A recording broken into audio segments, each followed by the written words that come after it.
घटनाओं से प्रेरित है। जिनके साथ ये घटनाएं घटी उसकी वास्तविकता उन्हीं तक सीमित है। भूत प्रेतों और अपसामान्य विषयों के होने पर चैनल कोई दावा नहीं करता और ना ही प्रोत्साहन करता है, बस एक दावा करता है और वो है डर। चलिए पढ़ते हैं आज की कहानी की ओर। दोस्तों, ये घटना सन 1996 से पहले की है, जब चेन्नई का नाम मद्रास हुआ करता था। उस दौरान मेरी पोस्टिंग मद्रास के पुरुपट्टनम रेलवे स्टेशन पर हुई थी। जब पहले दिन मैंने स्टेशन का कामकाज अपने हाथों में लिया तो मुझे कुछ चेतावनी दी गई। मुझसे कहा गया था कि रात के 12 बजने के बाद पटरियों की तरफ भूलकर भी ना देखें और शनिवार वाली रात को गुजरने वाली मालगाड़ी जो ठीक 1:30 बजे आती है उसे भूल से भी ना तो देखें और न ही उसे गलती से भी लाल झंडी दिखाएं। पहले तो मुझे लगा कि ये मद्रासी लोग मुझे डराकर यहाँ से भगाना चाहते हैं, इसलिए मैंने उनकी बातों पर उतना ध्यान नहीं दिया। पर जब शनिवार की रात हुई तो मैंने नोटिस किया कि पूरा का पूरा स्टेशन खाली हो गया है। यहाँ तक कि लोकल स्टाफ पे कोई ना कोई बहाने से चले गए और पूरे स्टेशन में मैं और सूर्य ही बचे थे। फिर जब रात के 1:30 बजने को आए तो सूर्य ने एक बार फिर से मुझे याद दिलाते हुए कहा, सर, हरी झंडी दिखाते वक्त अपनी आंखें बंद रखना जब तक कि मालगाड़ी गुजर न जाए। उसकी बातें सुनकर मुझे थोड़ी बहुत घबराहट तो हुई, पर ज़्यादा फर्क नहीं पड़ा। मैं हरी झंडी लेकर बाहर की तरफ निकला कि तभी ट्रेन की हॉर्न सुनाई पड़ी। पता नहीं क्यों ट्रेन के हॉर्न सुनते ही मेरी आंखें अपने आप बंद हो गई और उस वक्त मेरी धड़कनें भी बहुत तेज हो गई थी।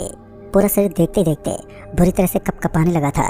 मैंने तुरंत ही वो हरी झंडी सामने की तरफ की और इसी बीच वो मालगाड़ी धनधनाते हुए वहाँ से गुजर गई। मालगाड़ी के गुजरने के बाद जब मैंने अपनी आंखें खोली तो मुझे सब कुछ लाल लाल दिखाई दे रहा था।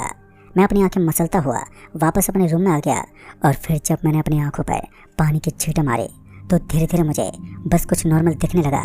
पर इस घटना ने मेरे को अब तक अंदर से डरा दिया था। उस रात के बाद से अब मुझे हमेशा एक ही अजीब सा डर लगा रहता। फिर जब मैंने किसी तरह खोजबीन कर इस मामले की तह तक पहुंचा तो मेरे होश उड़ गए।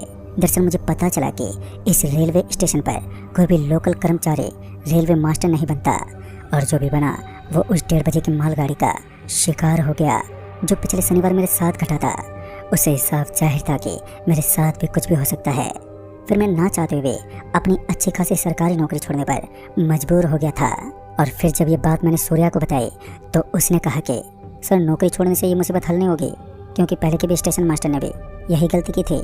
उसने डर के मारे अगले ही दिन नौकरी छोड़कर घर चला गया, पर कहते हैं वो आज तक घर नहीं पहुंचा। सूर्या की ये बात सुनकर मेरी एकमात्र उम्मीद भी अब टूट गई। तभी सूर्या बोला, सर, चिंतामणि सर आपकी मदद कर सकते हैं। इकलौते वही स्टेशन मास्टर हैं जो 1:30 बजे वाली मालगाड़ी का राज जानते हैं, पर अभी वो बाहर गए हैं। सुना है अगले हफ्ते आ जाएंगे। सूर्या की बात सुनकर फिर से एक उम्मीद तो जगी, पर चंद रोज में दूसरा शनिवार अभी आने वाला था, जिसे लेकर मेरे हाथ पर फूले हुए थे। फिर जब वो शनिवार की रात आई तो सूर्या ने कहा, सर, 1:30 बजने वाले हैं, ध्यान रहे किसी भी हालत में झंडी दिखाते वक्त आंखें मत खोलना। फिर 1:30 बजते ही मैं हाथ में हरी झंडी लिए प्लेटफार्म पर आंख बंद करके खड़ा हो गया। हालांकि अभी भी मेरे पांव बुरी तरह से थरथरा रहे थे कि तभी मालगाड़ी की हॉर्न सुनाई दी और हॉर्न सुनते ही मैंने झंडी सामने कर दी। मालगाड़ी पल भर में ही वहाँ से सरपट निकल गई। मालगाड़ी के गुजर जाने के बाद जब मैंने अपनी आंखें खोली तो फिर एक बार मुझे सब कुछ लाल लाल दिखाई देने लगा, पर इस बार मुझे आंखों में तेज जलन महसूस हो रही थी। मैं तुरंत ही वॉशरूम में गया और आंखों में पानी के छींटे मारे। कुछ खास आराम नहीं पड़ा, पर मुझे लगा कि सुबह तक आराम हो जाएगा। पर जब मैं सुबह उठा तो जलन तो कम हो गई थी, पर अभी भी सब कुछ लाल दिखाई दे रहा था, जिस वजह से मैं फिर से सो गया और सुबह से कब शाम हो गई ये पता ही नहीं चला। तकरीबन 7 बजे सूर्या घर पर आया और उसके हाथ में खाने का डिब्बा था। इससे पहले मैं कुछ बोलता कि सूर्या बोला, सर जी, क्या आपको अभी भी लाली दिखाई दे रहा है? फिर इस पर मैंने कहा, हाँ सूर्या, पता नहीं क्यों अभी तक मुझे सब कुछ लाली दिखाई दे रहा है। इस पर सूर्या ने कहा, वो चिंतामणि सर आ गए हैं। चिंतामणि सर का नाम सुनते ही मुझे थोड़ा हौसला सा मिला और उसी वक्त मैं सूर्या के साथ चिंतामणि सर से मिलने उनके घर निकल गए। तकरीबन बस से 300 किलोमीटर तय करने के बाद हम चिंतामणि सर के घर पहुंचे।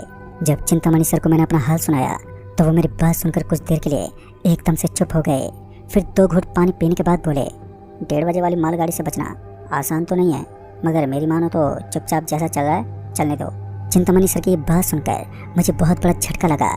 मैंने चिंतामणि सर को मनाने की बहुत ही कोशिश की, पर उन्होंने कुछ नहीं बताया। फिर जब मैं और सूर्या उनके यहाँ से निकल ही रहे थे तभी चिंतामणि सर ने पीछे से आवाज़ देते हुए कहा, जब तुम बर्दाश्त ना कर सको तो मालगाड़ी को लाल झंडी दिखा देना, उसके बाद फिर जो तुम्हारी किस्मत। इतना बोलकर वो घर के भीतर चले गए और हम दोनों भी वापस लौट आए। चिंतामणि सर के घर से लौटने के बाद सूर्या भी अपने घर चला गया। फिर मैं गुमसुम अपने रूम में बैठा रहा और यही सोच रहा था कि आखिर मैंने ऐसा क्या किया था जो ये आफत मेरे गले पड़ गई है। क्योंकि अभी भी मुझे लाली दिख रहा था, जिस वजह से मेरे सिर में अब दर्द होने लगा था। मैं बिस्तर पर लेट तो गया, पर आंखों से नींद गायब थे। पता नहीं रात भर मैं क्या सोचता रहा, और जब सुबह हुई तो तब मेरी आंख लग गई। फिर जब दरवाजे पर दस्तक हुई तो मेरी आंख खुली। दरवाजा खोला तो मैंने पाया कि सूर्या आया हुआ है। मेरे दरवाजा खोलते ही सूर्या ने मुझसे पूछा, सर अब आपकी आंख कैसी है? तो फिर मुझे एहसास हुआ कि मेरी आंखें नॉर्मल हो गई हैं और सर में दर्द भी नहीं है। मैंने सूर्या को जवाब देते हुए कहा, अभी तो ठीक है, आगे का पता नहीं। फिर इसके बाद हम दोनों ही रेलवे स्टेशन के लिए निकल गए। काम में मन तो नहीं लग रहा था, पर किसी तरह उस दिन की ड्यूटी पूरी की और मैं घर लौट आया। रात को बिस्तर पर करवटें बदलते बदलते मन में ख्याल आया कि कुछ दिनों की छुट्टी लेकर मैं अपने गांव चला जाता हूं। पर जब मैंने छुट्टी के लिए अप्लाई किया तो रेलवे वालों ने ये बोलकर मेरी छुट्टी कैंसिल कर दी कि अभी ज्वाइनिंग के तुरंत बाद छुट्टी नहीं दी जा सकती। खैर रविवार से शुक्रवार तक तो सारा दिन आम सा गुजरता, पर जब शनिवार वाली रात आती तो मेरे प्राण सूखने लगते। पर 5 से 7 शनिवार गुजर जाने के बाद मेरा डर अब कम होने लगा। मुझे लगा कि अब मैं यहाँ आराम से ड्यूटी कर लूँगा। बस शनिवार की 1:30 बजे वाली मालगाड़ी के समय अपनी आंखें बंद रखनी है। फिर जब एक और शनिवार की रात आई तो पता नहीं क्यों मुझे सुबह से ही बेचैनी होने लगी थी। रात होते होते मौसम भी काफ़ी बिगड़ चुका था। बाहर जोरों से हवाएं चल रही थी और आसमान में छाए काले बादल लगातार गरज रहे थे। और जब मैं हरी झंडी के लिए प्लेटफार्म पर खड़ा हुआ तो हवाएं और भी तेज हो गईं। हवाएं इतनी तेज बह रही थी कि मैं सही से खड़ा भी नहीं हो पा रहा था। तभी ठीक 1:30 पर उस मालगाड़ी की हॉर्न सुनाई दी और हॉर्न के सुनते ही मैंने अपनी आंखें हमेशा की तरह कसकर बंद कर ली और झंडी सामने कर दी। अभी मालगाड़ी तेजी से गुजरी रही थी कि मेरे सिर से कुछ जोर से टकराया, जिस वजह से मेरी आंखें खुल गईं और अनजाने में मेरी नज़र उस मालगाड़ी के अंतिम डब्बे पर गई जो उस वक्त प्लेटफार्म से गुजर रही थी। हालांकि तेज हवाओं के चलते मैं साफ साफ कुछ देख तो नहीं पाया, पर उस मालगाड़ी के गुजर जाने के बाद इस बार लाल लाल नहीं दिखा जैसा कि हर बार होता था। फिर जब मैं स्टेशन मास्टर के रूम की तरफ बढ़ा तो मेरी नज़र बगल के बेंच पर पड़ी जिस पर कोई कंबल ओढ़े बैठा हुआ था। ये बड़ी ताज्जुब की बात थी कि क्योंकि शनिवार की रात मैंने कभी भी स्टेशन पर किसी को भी नहीं देखा। यह पहली बार ही था कि कोई इस वक्त मुझे नजर आया था। खैर मैंने उस समय उस आदमी से तो कुछ भी नहीं कहा, पर जब अगली सुबह हुई तो वो आदमी मुझे वहीं पर वैसे ही बेंच पर बैठा हुआ दिखा। तो मैंने सूर्या को उसकी तरफ इशारा करते हुए कहा, सूर्या उस बेंच पर बैठे आदमी को देख रहे हो? ये कल रात से उसी बेंच पर बैठा हुआ है। मैंने सूर्या से अभी इतना कहा ही था कि सूर्या ने मुझे बीच में टोकते बोला, सर वहाँ उस बेंच पर तो कोई भी नहीं बैठा है, आप किसकी बात कर रहे हैं? इस पर मैंने सूर्या से कहा, और किसकी? वो जो सामने के बेंच पर काली कंबल ओढ़े बैठा है। पर सूर्या ये बोलकर वहाँ से चला गया कि शायद आपको नजरों का धोखा हो रहा है। अब सुबह से शाम होने को आए थे, पर वो काले कंबल वाला आदमी अभी भी किसी मूर्ति की तरह उसी बेंच से चिपका हुआ था। पता नहीं क्यों मेरा भी ध्यान बार बार उसी पर जा रहा था। तकरीबन रात के 11 बजे मैं उसके पास गया और उसे आवाज़ देते बोला, कौन हो भाई? यहाँ पर कल रात से क्यों बैठे हो? मेरे इतना कहते ही जब उस आदमी ने अपना कंबल हटाते हुए मेरी तरफ देखा तो मैं चीखते हुए नीचे गिर पड़ा। दरअसल उस आदमी का चेहरा पूरी तरह से छिला हुआ था और उसकी दोनों आंखें नीचे की तरफ झूल रही थी। उसका वो खौफनाक रूप देखकर जहाँ मेरी आवाज़ तक बैठ चुकी थी तो वहीं वो अब बेंच से उतरकर खड़ा हो गया था। मुझे उस समय यही लग रहा था कि यही मेरा अंत है कि तभी सूर्या वहाँ आ गया और सूर्या ने पहले तो मुझे सहारा देते हुए वहाँ से उठाया, फिर मुझे ऑफिस के अंदर ले जाते हुए बोला, सर वो चिंतामणि सर आपसे आज रात मिलना चाहते हैं। चिंतामणि सर ने कहा है अब आपके पास ज़्यादा वक्त नहीं बचा है। सूर्या की बातें और मुझे दिख रहा वो शैतान, इन दोनों ने ही मेरी धड़कनों की धड़कन छीन ली थी।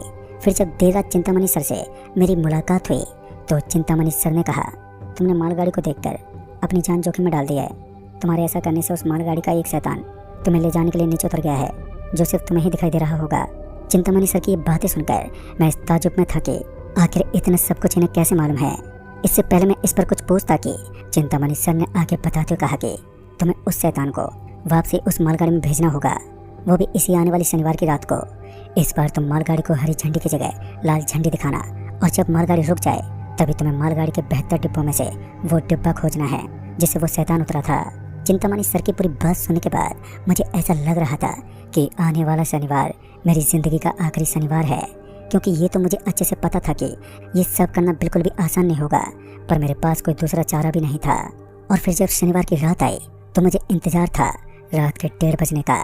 फिर मैं हाथ में लाल और हरी झंडी लिए पहले से ही ऑफिस के गेट पर खड़ा हो गया और वो कंबल ओढ़े आदमी भी प्लेटफार्म पर छटपटा रहा था।